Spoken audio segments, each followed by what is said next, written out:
Hello, everyone. Welcome to March breakfast. Good morning, sunshine, and happy St. Patrick's Day a couple days ahead of time, right? We've got all our beautiful decor here in our green. So we're going to do some breakfast recipes here this month. You know, sometimes breakfast can be a little bit of a challenge. We kind of get stuck in the same thing. And if you're the type of person who loves the same thing for the rest of your life, that's great. But most people get burnt out a little bit here and there. And so we like to have choices, right? We like to be able to mix it up so we can keep all of our good choices that work for us as fresh as possible. So we've got several different recipes today, a couple different versions of a chaffle that we're going to look at, and just try and kind of give you a little bit of variety and some different ideas that you can work with at home. A lot of this will be make ahead and then just heat when you're ready to go, or eat when you're ready to sit down and eat. So hopefully you'll find the recipes today are useful, not very hard, easy to make ahead, plan ahead a little bit, and then just go ahead and take them with you or share and eat them at home. What we're going to start with is our breakfast cookie, right? So cookies for breakfast, what? I know.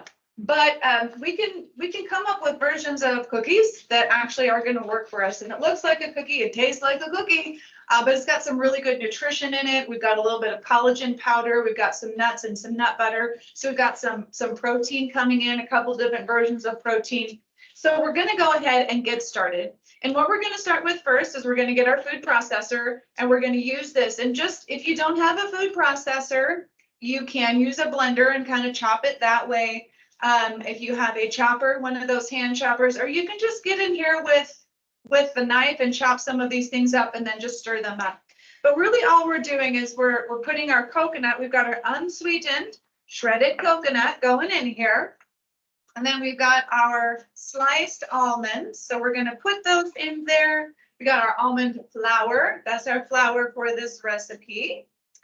And then we're going to go ahead and we're going to add our flax. We've got some flax meal right here. So not the flax seeds, but actually the ground up flax. We're going to toss this in. That adds mostly some fiber and a little bit of healthy fat. Really, really good healthy fat option there, and fiber for sure. And we're kind of always looking on trying to get more fiber in our diet, right? So all we're going to do is pulse this up together. Maybe.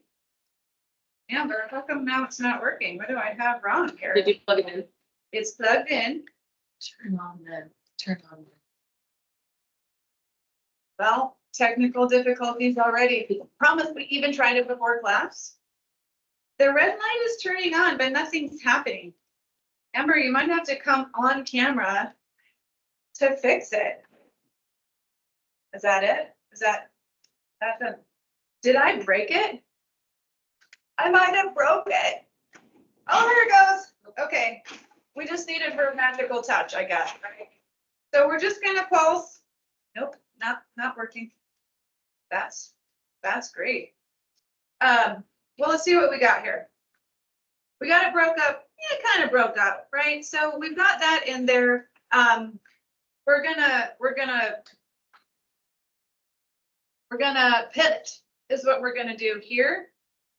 Not a big deal. So if you have a processor that's working reliably, use that. We've got it fairly well broken. I got a few good pulses in there. So we're just going to wing it. We're going to put it in the bowl right there. There we go.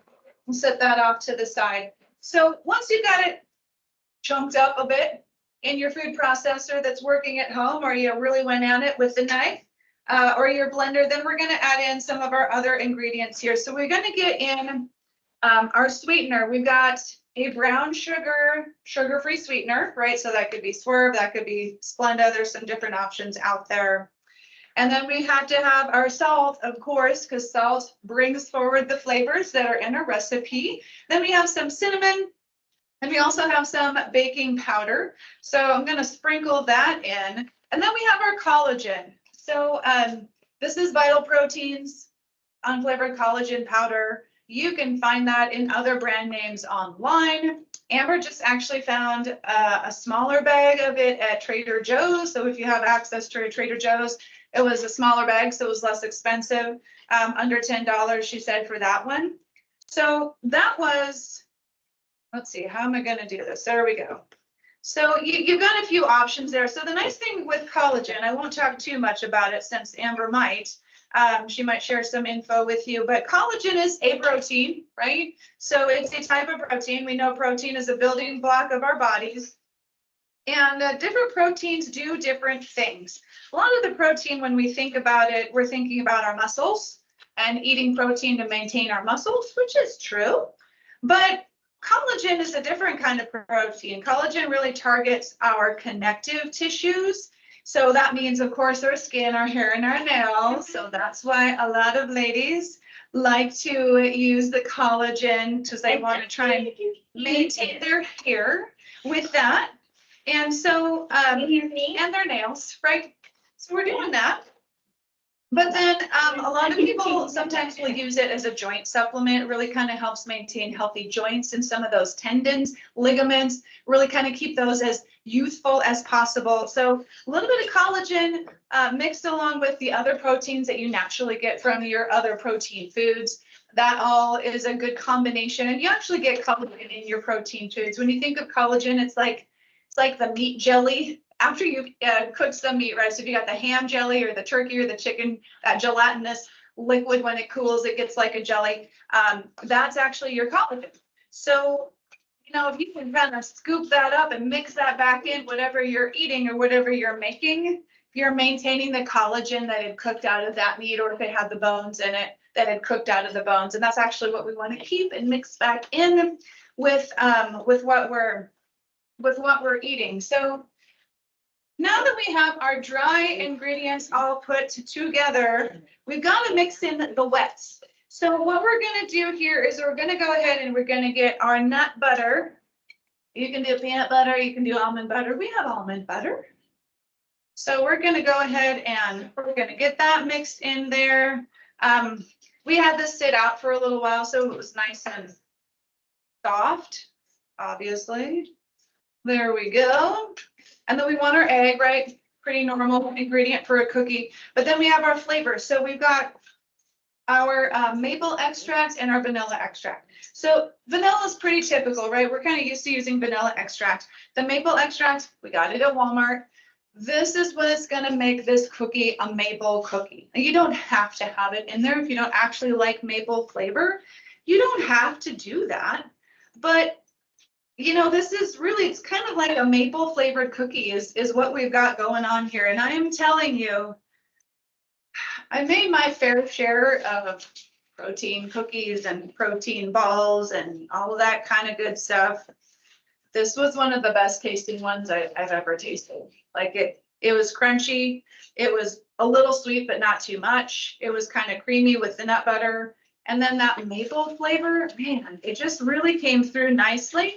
So I was really impressed with how this turned out. If you don't like maple, like I said, you could leave it out, but you know what I would probably do, especially if you like almond, is you could use an almond extract, get more of an almond cookie kind of flavor going on in here. That's probably what I would do if I needed to mix it up, or I just wanted to mix it up so that I had different choices. But yeah, that's what I got. All right, so we have our dough. Bam, there it is. It's pretty firm. So it's, you know, it's going to hold its shape pretty well. And so I'm going to mix in a little bit more of that nut butter. There we go. So what we're going to do is we're going to get our little cookie scoop, right? You can use your hands, it's totally fine. I like the cookie scoop, right? Because it makes it go fast. And if y'all have lots of time on your hands, do it with your hands. I don't know about you, but I don't. So I am using the cookie scoop. And all we're going to do is we're just going to scoop these out on our tray, right? Nice and quick.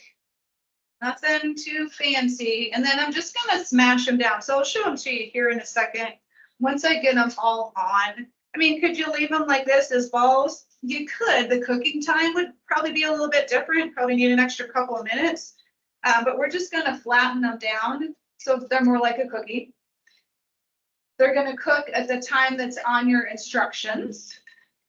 And then we're going to have a really nice breakfast cookie. You can just, you know, bag them up and put them in the pantry. They'll probably last longer if you put them in the fridge. I'm sure if you made more than you thought you could eat within a certain period of time, you could definitely freeze some of these. I took home the leftovers and my son finished them off. And I was sad because I really liked them.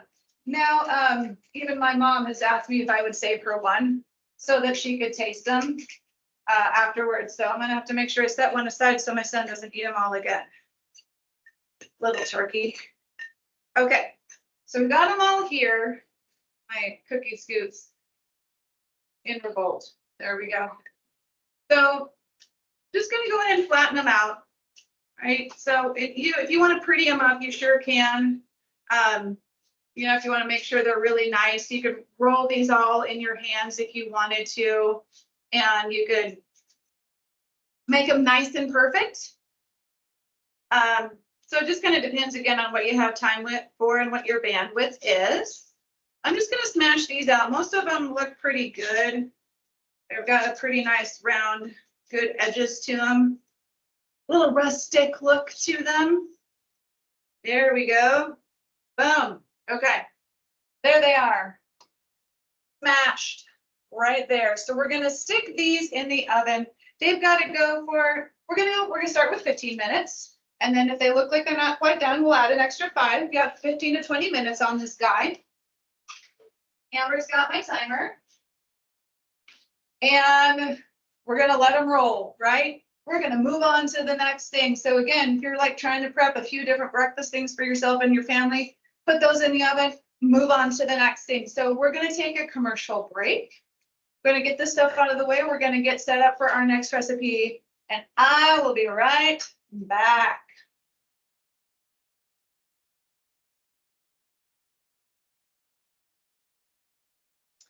Okay, everyone. So glad to have you all here. I noticed a couple more add-ons. We are going to be taking a quick break here, but during the break, we like to be sure to just remind everyone that you need to be signed up. Like if you love cooking class, even if you can't make it, we want you to be sure that you sign up so that you can receive the recipes, the email invite, and also everything. So you sign up. Sorry, you need to be sure that you sign up to be able to receive the invite and attend class live. So to check your MyChart account to assure you're still signed up for future classes, our next virtual cooking class is April 19th, which is a Friday, of course, and it's going to be Missing Your Italian Food. We'll put together some great Italian flavors that will hit the spot.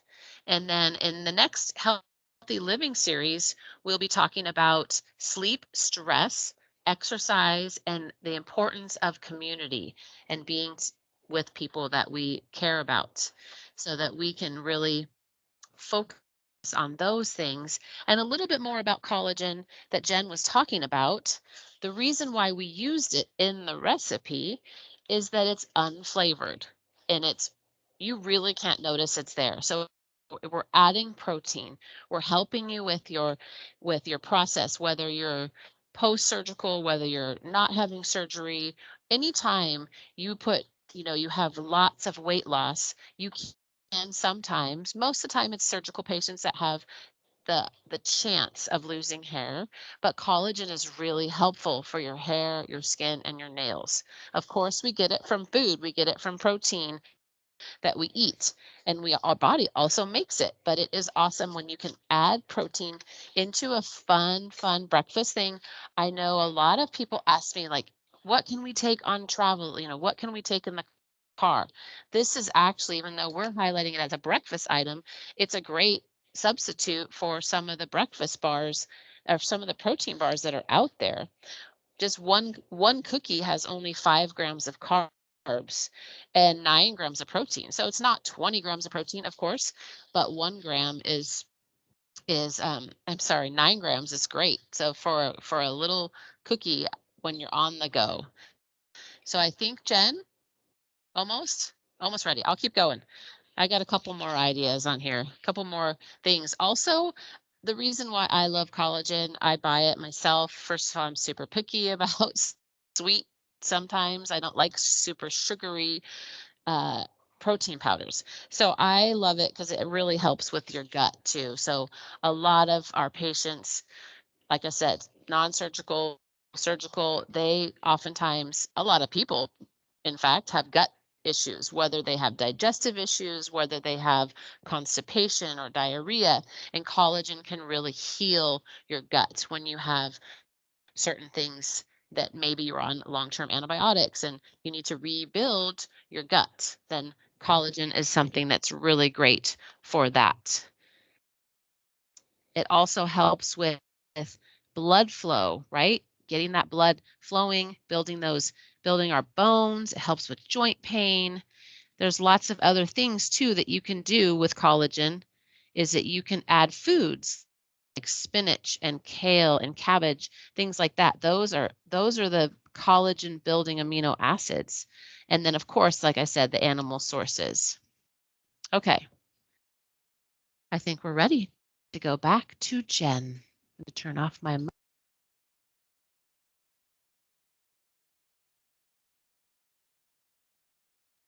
We are ready to move on to our next recipe.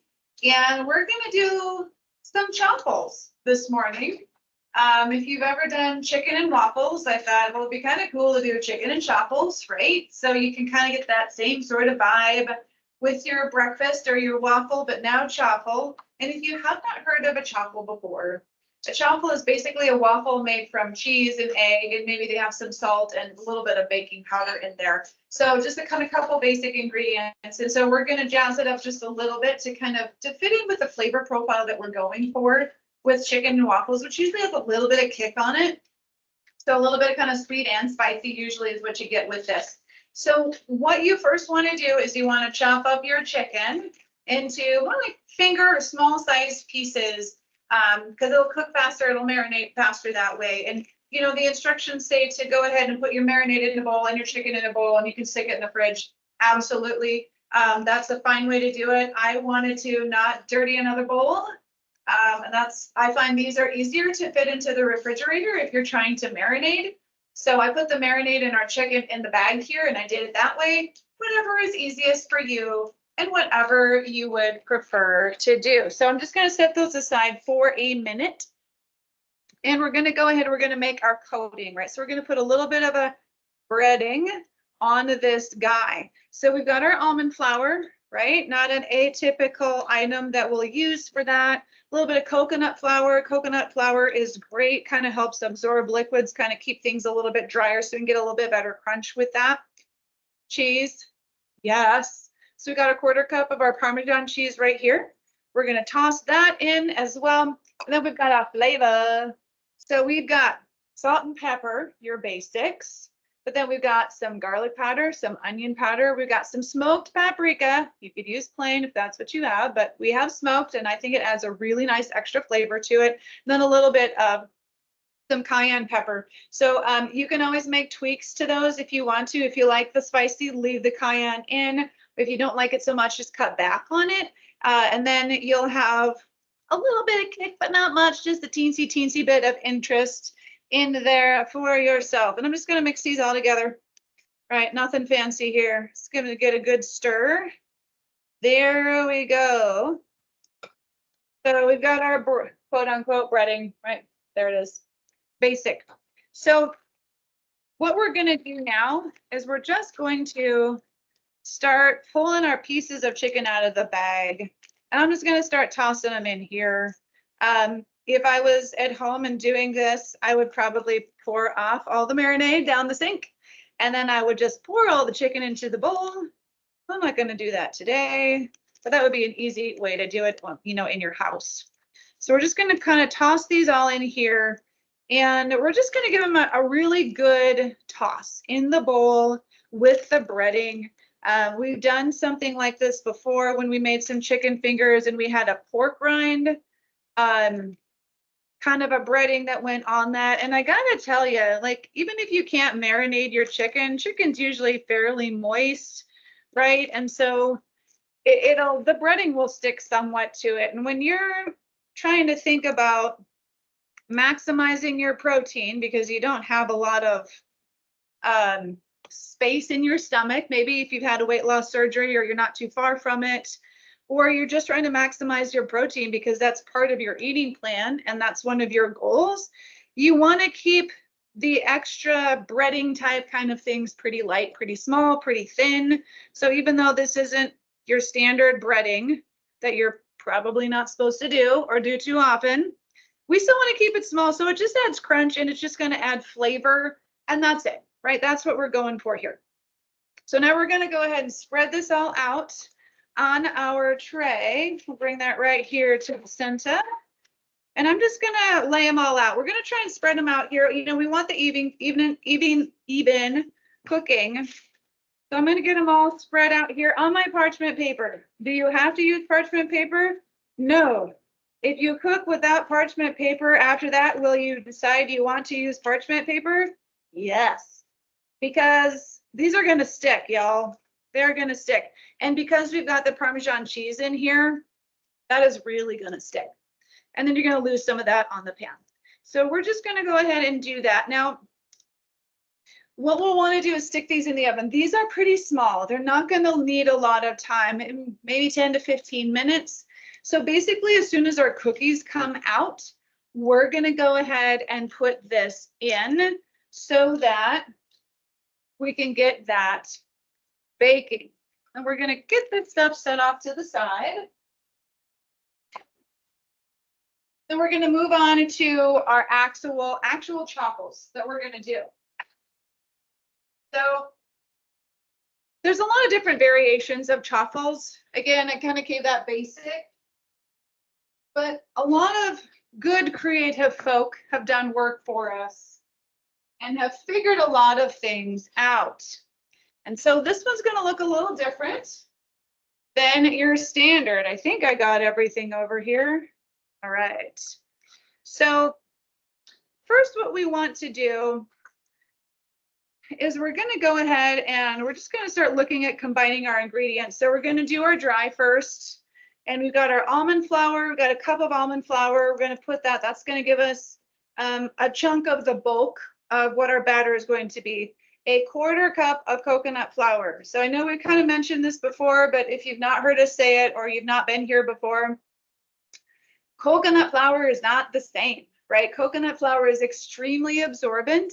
You cannot do a one-to-one substitution with it. So if a recipe calls for almond flour and you think, oh, I don't have that, but I have coconut flour, can I use the same amount?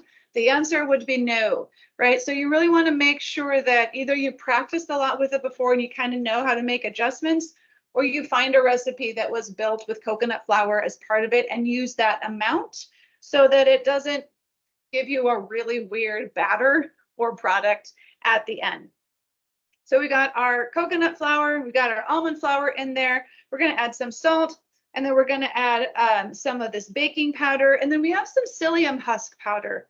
Okay, so that's, again, that one's not something you absolutely have to have, but I will tell you that adding that little bit in really helps with the texture of your product. If you want it to be as close to a waffle-like product at the end, it really does kind of help give some of that chewy kind of lift that we're looking for in it.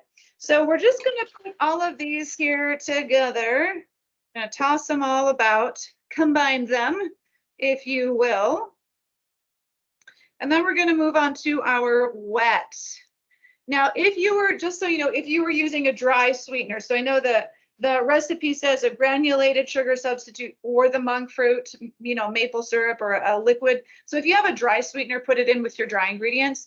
We're using the maple syrup, so we've got the liquid sweetener in this case, so we're going to mix it in with our wet when we're ready to do that. But that's just a little adjustment depending on which kind of sweetener you are using. So now we're going to move on to our wet. We've got a block of cream cheese in here. This is the cheese. In this particular case, normally with chaffles, cheese is the mozzarella. So nice kind of bland shredded mozzarella is usually what you have in there. And so in this case, we're mixing it up, and we've got our cream cheese, and we let it sit out so it would warm up a little bit so it's easier to blend. So we are going, I'm just going to break this up here a little bit in, and then we're going to add the eggs. So we're basically going to cream or just really mix these all together really well. That's all we're doing with that guy. There we go. So I'm just going to use my hand mixer, and we're just going to get these really well incorporated. Start slow, right? Because you've got thick cream cheese in here and really, really runny eggs, and you don't want to splatter in the face. That's no fun in the kitchen. So we're just going to keep whipping these together until we get as smooth as we can. Like if you have little chunks of cream cheese in there, it's really not a huge deal. You just get a little gift every now and then of that little pocket of cream cheese, so that's fine. But I think it's kind of nice to try and get it well blended so you can get the product incorporated throughout the whole batter, which means having a little bit of patience and really letting this go for a good few seconds while you're working on getting it all incorporated together. And what we're going to do then is we're going to add the wet. So we've got our wet sweetener. That's what I've got, the monk fruit maple syrup right here. And then you can add a little heat to this as well. So I've got some, you can do Tabasco sauce. I've actually got buffalo sauce because that's what we had. So that's what we used. Boom. Sweet and spicy. That's what we got right there. So I'm just going to put that all together here. Just going to get that well incorporated in. And then we're going to add the dry ingredients into this. So we'll just go ahead and we'll pull these in, pour this in, do it like that. There we go. I'm just gonna, just enough to get it all incorporated. Okay, so you don't have to go crazy now. Just enough to get it all put together. When you first get this incorporated, it's gonna be kind of thin. It's not gonna take long for the coconut flour to do its good work of absorbing a lot of the liquid that is in this batter. So that's why you have this extra water. All right, so we're going to put in a little bit of this. Right now, we don't need a lot. We don't need all of it. We're just going to put a little bit in, and you may need to add a little bit more as the batter sits. So while you're cooking your chaffles, if the batter's really getting kind of thick on you, just add a little bit more water. It'll thin it down to that consistency that you want to have that's a little thick, but thin enough that you could easily pour it into your chaffle waffle maker, right? And so that's what you got to do there. So I'm just going to keep, my beaters right here. And what we're going to do is we are going to move off to the side. We're going to step to the side, and I'm going to get my little cup, third cup to a half of a cup.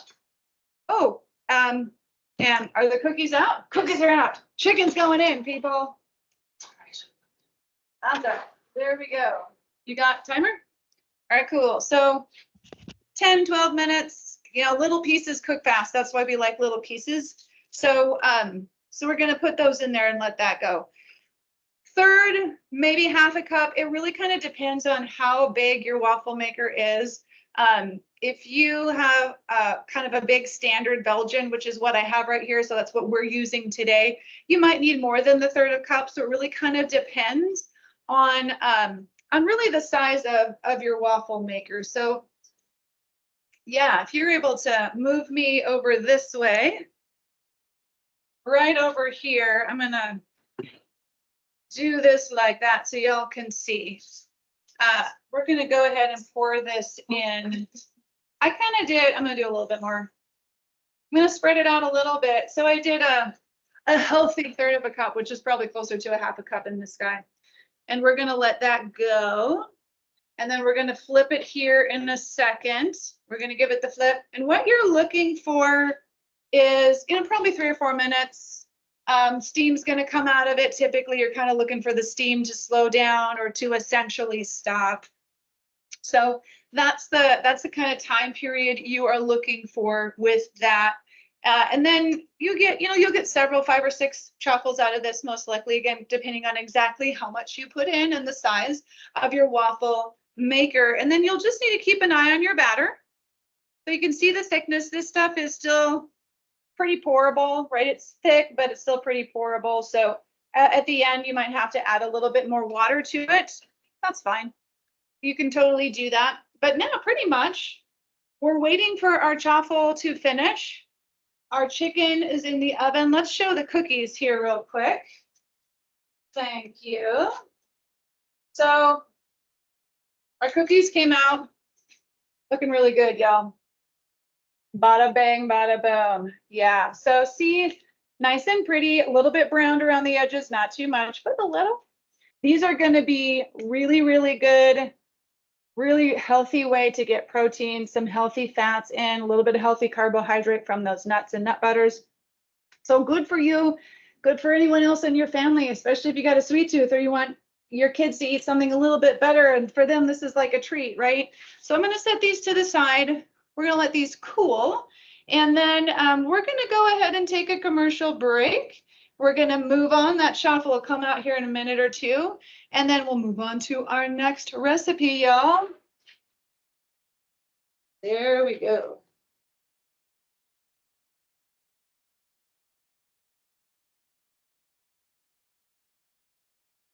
Okay, everyone. Make sure my microphone's on properly here. I have to say I've been just so kind of curious. I can't believe at my age that actually I didn't really know kind of the origins of St. Patrick's Day. And so I kind of have some fun trivia that I thought was quite interesting. That St. Patrick's Day is celebrated, obviously, a lot of you know that, on March 17th annually. It's the anniversary of St. Patrick's death in the 5th century. And this year, it's on a Sunday, March 17th, and it's been observed as a religious holiday that mostly has been observed by Irish for over 1,000 years. And St. Patrick, who lived during the 5th century, is the patron saint of Ireland and its national apostle. He was born in Roman Britain, and he was kidnapped and brought to Ireland as a slave at 16. He later escaped but returned to Ireland and was credited with bringing Christianity to its people. And in the centuries following his death, which was believed to be March 17th, 461, the mythology surrounding his life became even more and more ingrained in the Irish culture. Perhaps most well-known legend of St. Patrick is that he explained the Holy Trinity, the Father, Son, and the Holy Spirit, using the 3 leaves of a native Irish clover, the shamrock. I had no idea the significance of the shamrock. Many of you probably did, but I thought that was pretty cool. And so it was first celebrated in about the 9th or 10th century. People in Ireland had been observing the Roman Catholic feast day of St. Patrick on March 17th. And the first St. Patrick's Day parade, surprisingly, did not take place in Ireland, but in fact in America. Records show that St. Patrick's Day parade was held on March 17th, 1601, in a Spanish colony in what is now called St. Augustine, Florida. So again, nothing to do with our cooking class, but it's March and we have all of our St. Patrick's Day decorations. So I thought, I was just like, this is something cool. Like at Christmas and Thanksgiving, we do fun trivia about Thanksgiving and different things. So we're going to be going back over, not quite, almost. Okay, so we're going to talk a little bit more about the chaffles. I think what's really cool, and I know there's 2 pages, so we have reasoning for that. These chaffles can be made by themselves. I know that Jen was talking about how versatile they are, but you could put a nut butter on them. You could add a little bit of the sugar-free maple syrup. They're handy just to take to go. Some people build sandwiches with them. So we decided to have the chicken marinade and the chicken baked on the first page, and that's what the chicken and chaffle part is, and then the chaffle, which can be used other ways, on the second page. And so the combination, of course, and that I apologize for that. The nutrition facts is for the chicken and chaffle. So 800, it's a lot of calories, right? But it's because of the heavy whipping cream, which in fact you aren't even getting that much absorbed with the calories. So it's still a nice high protein filling, very filling, and most of you cannot probably eat an entire serving. So they're quite big. I think Jen is ready. Yes, Jen? Thumbs up. Okay. And we have about 4 minutes left on the chicken, just so that yes, we know that. Okay. Stop sharing.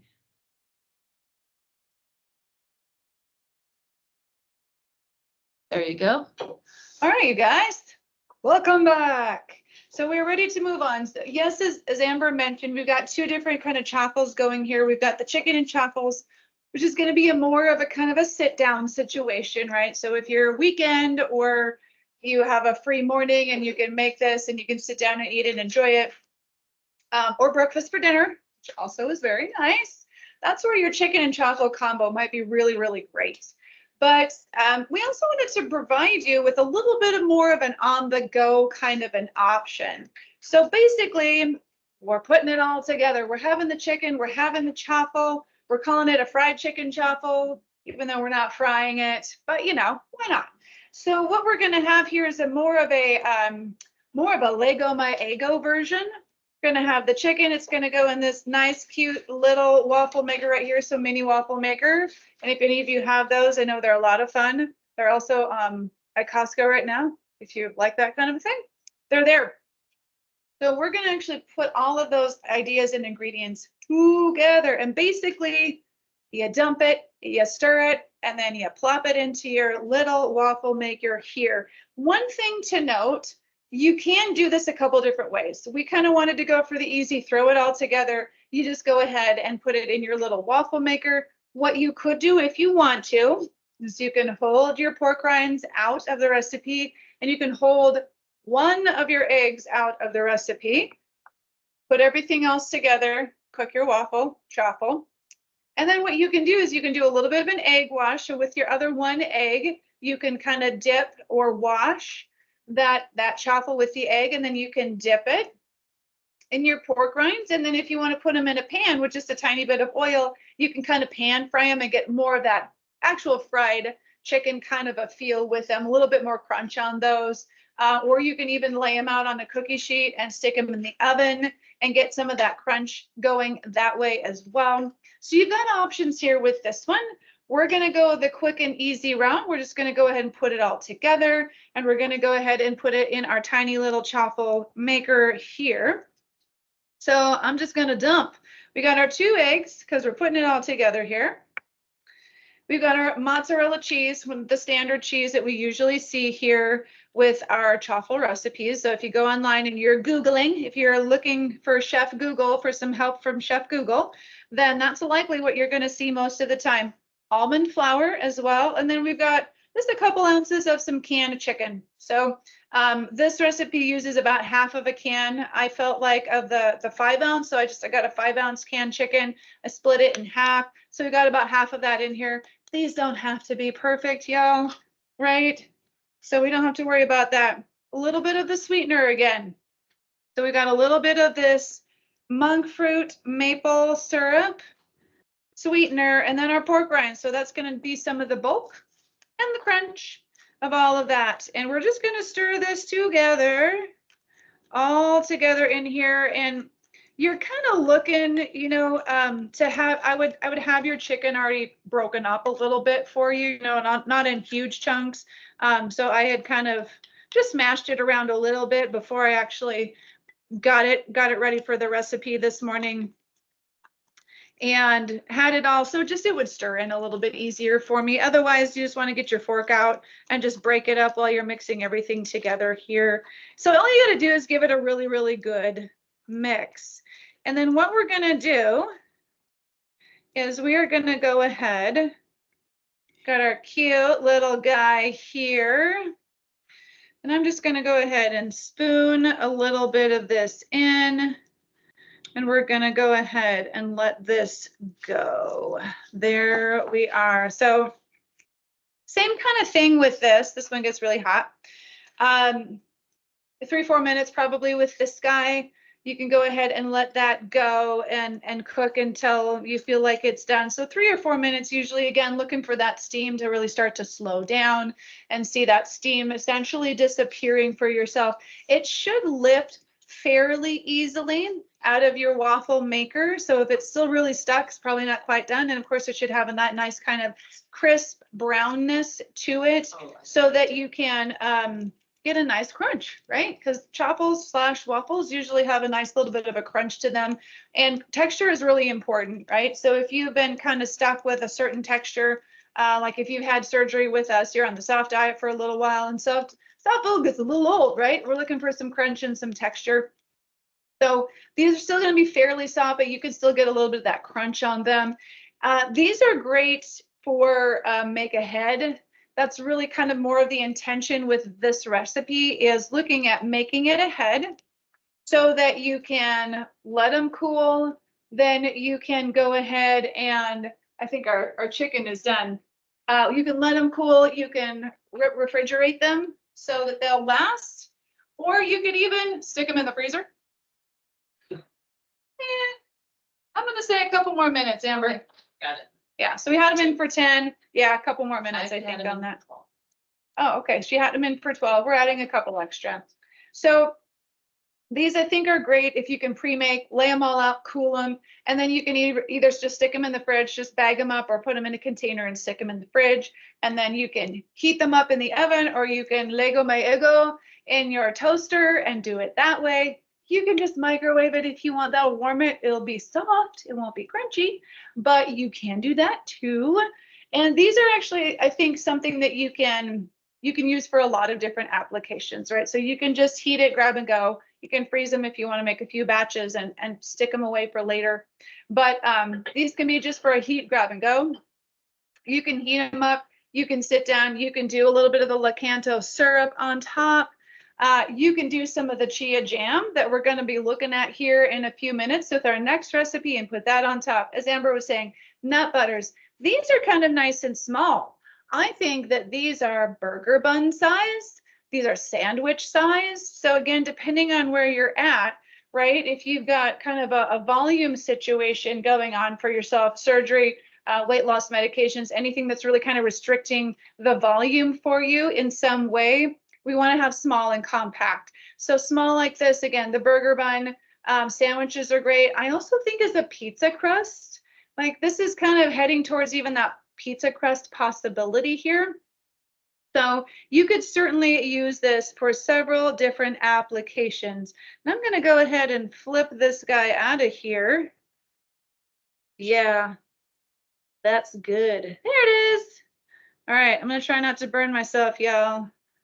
Look at that. I talked long enough to show you the chaffle, so that's hot. I probably would leave it in a couple more minutes, but it's fine. It's got firmness, right? It's holding its shape, so it's not too bad. So we're good there. But yeah, so you'll get several of these out of your little mini chaffle maker. You can lay them all out. You can eat them, let them cool, whatever you want to do.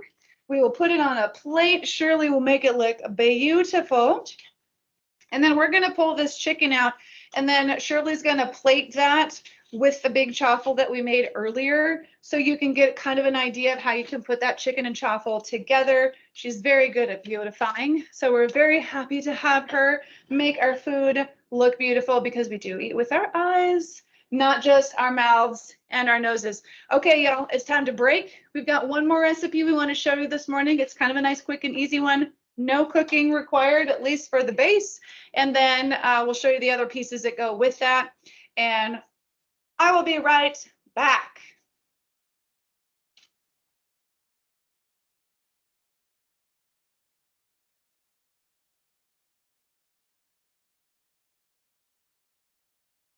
Okay, everybody.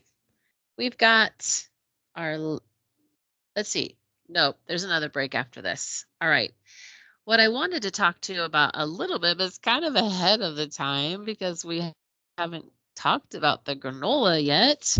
But I'm going to talk a little bit about the cacao nibs that we put in our nuts about granola that we're going to be highlighting with the recipe. There's a couple of things that are highlighted in the next recipe, and that is one of them. And what are cacao nibs? They're actually small pieces of crushed cacao beans or cocoa beans that have bitter chocolatey flavor. And we're going to be adding these to our granola, our low carb granola. So it's going to be, they're roasted. Most are roasted. Some are not. You could get raw cacao nibs, but we use the roasted ones. and they are the least processed of cocoa products. And unlike many cocoa products, cacao nibs are naturally low in sugar. They're also an excellent source of fiber, protein, healthy fats, and nutrients that help promote fullness, which is what we are all about here in our cooking classes, is feeling that satisfaction from the things that we eat so that we're not left deprived. I always am telling my patients, these classes, we do so many great foods that when you start to feel like you're in a rut or you feel like you're really restricting things, we don't want that. So that's why we do these classes, so that you can really see how amazing foods that you can eat, and not amazing, not what we're doing is amazing, but natural whole foods and how amazing they can be for you health wise, weight loss, everything, and that you can truly eat a well variety diet and not be bored and not be tired of the same old thing. So that is the focus for that. And that they're anti-inflammatory, which is so great too. We always want to eat foods that are more anti-inflammatory. They help us with our blood sugar, gut health, all of that sort of great aspects of the cacao nib. So we're going to send it back over to Jen, and I'm going to turn my mic off.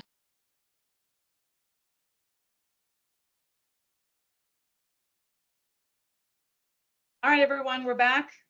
We're ready for the last recipe. If you looked ahead, you saw it was a whipped cottage cheese bowl, which maybe sounds a little weird, but it's really, really good, right? I know that cottage cheese is a little savory, but we're going to add a little bit of sweet, so it's balanced in the end for you. So it has not super sweet, just a little bit. And again, you can always take this kind of extra sweetener and you can adjust it however your palate really prefers. But this one's really easy, okay? Cottage cheese, sweetener. We're going to put them together. So this is a 16 ounce or 1 pound container of your cottage cheese. You can choose whatever fat level you prefer. I like the kind of more natural full fat stuff. It's very creamy. It tastes great. It's very satisfying. And when you're looking to try and fill up on foods that are extremely satisfying, considering the amount of fat that's there is one of those things to think about. So we've got our maple syrup going on in there again. We're using it today, aren't we? So all we're gonna do, I'm gonna put this in my magic bullet. Whatever blender you have is totally fine. You don't even have to blend it. It wouldn't be whipped. That's okay. If you don't have a blender or you don't want to, or you like the cottage cheese curds, you can leave it as is. It's really not a big deal, but we're going for a smooth product here. You might have to do a little bit of adjusting with your blender.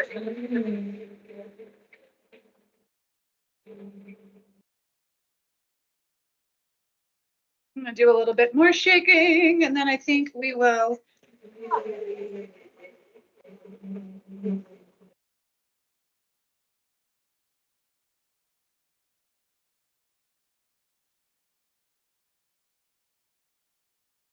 So one of the things to be aware of is it's one of these other times when you need to have some patience, right? If you really want to have a nice, smooth, creamy product, which we have, which is probably a little bit hard to see, but yeah, you can't see that. We'll show you in the bowl here in a minute, but it's just a nice, smooth, creamy product. So you do have to give it, maybe a minute, 30 to 60 seconds in your blender, kind of depends on the blend. But we're going to hand this off to Shirley here in a second. She's going to work her magic on that. But what we're going to do with this, you can do a lot of different things. You can just put some berries and nuts if you've got different fruit throughout the year, mangoes or apples with cinnamon, any kind of thing like that. You can do a topping. You can do chopped nuts, coconut, right? You can kind of zhuzh it up, almost kind of like your smoothie bowl kind of a thing. But we wanted to give you something that just leveled it up a little bit. So what we have is our nuts about granola, but there's no nuts in it. Granola. I'm sorry, there's no granola. There's no oats in it. That's what I was trying to say. So we've got our nuts, we've got seeds, we've got the cacao nibs that Amber was talking about. We've got some different seasonings in here. This one is just cinnamon, but you can again spice this up. You can do pumpkin pie seasoning. You could do apple pie. You could just, kind of make it how you like it, seasoning wise. And then it's got a little bit of some coconut oil and some of that Lakanto maple syrup sweetener just to kind of give it something to let the seasonings stick to. So that's what we have here. We've also got some shredded coconut in there. Now, I will tell you, cacao nibs are a fantastic food to use if there's ways to incorporate them in. They have a lot of health-giving properties. They're not something we always find in a normal grocery store. I get it. So if you want to go buy them online, if you want to find them at some of your Whole Foods, co-ops, those kind of places, you will. If you don't want to, because you're thinking, I'm not going to use that all the time, Jen, I don't want to buy it, you don't have to put them in. You could just replace that bulk with any other combination of nuts and seeds and coconut, the unsweetened coconut, and just replace that 1 cup of the cacao nibs with some other things that you may already be putting in there, and just do that. Right. So again, this can be a very nice, flexible little recipe, very crunchy. It makes a pretty good batch. So likely going to last you a long time. Maybe you'd end up freezing part of it if you want to do that, or sharing with your neighbor, however you like to, but very good for you. A lot of good crunch when you're looking for crunch and you don't want to do actual granola. It's a great alternative, or some of those grain-free granolas that you can find or make. And then we have our chia jam, right? So we've got a chia seed jam, and this is going to be, there you are right there. It's kind of thick. So it's good for spreading. And this is going to give so that sweet, right? We've got some fruit in here. We've got just some mixed frozen berries. We've got some cherries that kind of bring a different sweet to it. So the combination is really good. Basically, you just cook down so you can mash them pretty easily. Don't forget the lemon juice. Lemon juice takes fruit and really makes that flavor pop, really adds a brightness to it. It will be very flat if you leave the lemon out. And then, of course, it's just a little bit of sweetener if you want, or if the sweetness of the fruit is enough for you, do that, absolutely. And then once you've got all of that put together, you'll blend it so it's smooth. Then you're going to want to stir in your chia seeds. Okay, chia seeds, kind of like coconut flour, love liquid. They're going to soak it all in. So you're going to put your chia seeds in and you're going to stir. And then you're going to come back a few minutes later and you're going to stir again. And while it's cooling, you want to keep stirring so those chia seeds are incorporating throughout your entire product. If not, they'll all clump together and you'll have one big ball of chia seeds and then all your other juicy fruit juice just sitting around at the bottom. So make sure you give it stir as you go. And then you're good. You can stick it in the fridge, put it in a jar, stick it in the fridge, use it for a couple weeks. You will be good to go. So I think we're here close enough to the end of class. It's time to take one last commercial break, dish up all of our goodies to show you. Ladies and gentlemen, will be right back. Okay, everyone, we're getting close to the end. So exciting. So exciting. Okay. It's hard not to get excited about breakfast. Although I know we did a great egg bite during January. So that is partly why we didn't do eggs today. Forgot to show I did sneak the vital proteins collagen peptides up there so that you could see that. I also want to highlight, I know we had a little bit of technical difficulties where Jen was pretty small in the beginning. I'm so sorry about that. We thought we had it all handled because she was big on our end. And I thank you so much for letting us know, because we don't know. She looked big on our end. So we decided everything was hunky dory. And also on the sound, I apologize. She was a little quiet in the beginning. We are working always on different aspects of making sure that the sound is good and everything is good. So anytime you notice something, we really appreciate it, because our end, everything looks fabulous.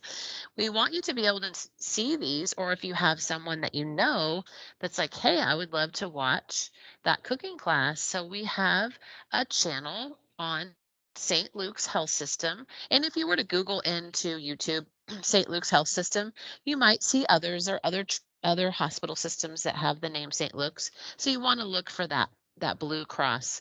And our logo. That's really how you're going to know you're in the right place. And then you click on the playlist there, and you will see, once you click on playlist, then you'll see all the playlists, and then you'll click bariatric cooking class. But make sure you click view full playlist there. If you click on the class, it's going to pull up last March. Actually, that's the first thing that starts playing. So we're so happy that you came, and we're so excited. We also always have our available virtual program classes. These are listed on our bariatric website. And just so you know, you could always see those there, and you can always send an email to bariatric support at slhs.org to sign up for these classes. It looks like we are very close to presenting the final recipes. This would be a great time. Someone had asked for a substitute for pork rinds. I did say in the chat, but if you didn't see it, they are by far the best for that crunch and a breading substitute. But since we mixed it all into the recipe, you could exclude them, and just making sure that you maybe add a little bit more seasonings, because they do provide salt. And I also put up another substitute product that I've never tried, but I did find it. So it looks like Jen is ready, everyone. So I'm going to turn it over to her. Let me turn off everything. All right, we're back for the final showing, right? So we've got all of our goodies laid out here in front of us. So I know you can't see them all yet. I will lift them up. So here is our chicken and chaffles. Yeah, go ahead and tilt her down, ladies. Thank you. So we've got a nice, lovely little plate here. We got our chapo quarters. So right, so especially if you are in a position where there's no way you could eat that whole thing, you just take a quarter and put some of your chicken. We got some cilantro and a little bit of feta just to zhuzh it up and make it look beautiful and add an extra layer of flavor. And then we've got a little bit of that Lakanto maple syrup around that. So we've got a really nice, lovely plate looking there with our chicken and chaffles. Then we have just our little fried chicken chaffles, right? Our little guys. So these are our two of our little guys right here. Again, we've got a little bit of some cilantro and the feta to doll it up a little bit. A little fruit on the side is always nice to kind of balance out the savory heaviness of the protein that goes in these. So a little bit of fruit on the side I think is perfectly fine. So there's that. We've got our breakfast cookies. Here you go. Boom, right there. Got them all laid out, right? If you do that, they'll be gone in a second, I promise you. But there you have it, your finished product with your cookies. And then hold on, wait for it. I don't want to ruin it. The piece of art. But go closer. Go closer. For the close-up, Mr. DeVille. There's our little cottage cheese bowl. We got our whipped cottage cheese bowl. We've got a little bit of fresh fruit. We've got our granola. We've got our beautiful little drizzle right there of our chia jam. She drizzled it. She got a little bottle and she went just like that. Others, mine would have been plop plop. But that way you've got a really nice, beautiful look, smoothie bowl style right there. So, ladies and gentlemen, that is your breakfast for the month. So you've got some other ideas, some things you can try, some ways you can mix up what you typically do for breakfast, kind of help get you going in a different way. Thank you so much for joining us today. Thank you for hanging with us with some of our little tech blips and our food processor giving up the ghost. I don't know. But anyway, thank you, you guys. The food tastes really good. I just put some chicken in my mouth before I came to show you the food, and it was really good. So give it a try, you guys. All right. Thank you. We will see you next month. Peace out, y'all. Thanks for joining us today. Just giving one last shot of that One food. last shot of the food. Nice. All right.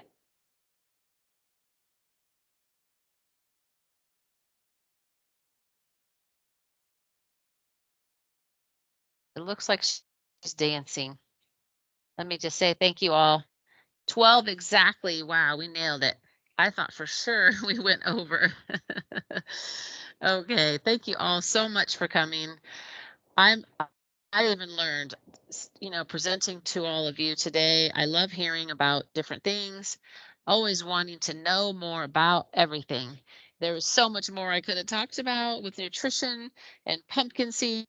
We put pumpkin seeds in the granola, and those are so good for you. But I know we talked about them last month with heart health. So thank you all for coming. We will see you next time.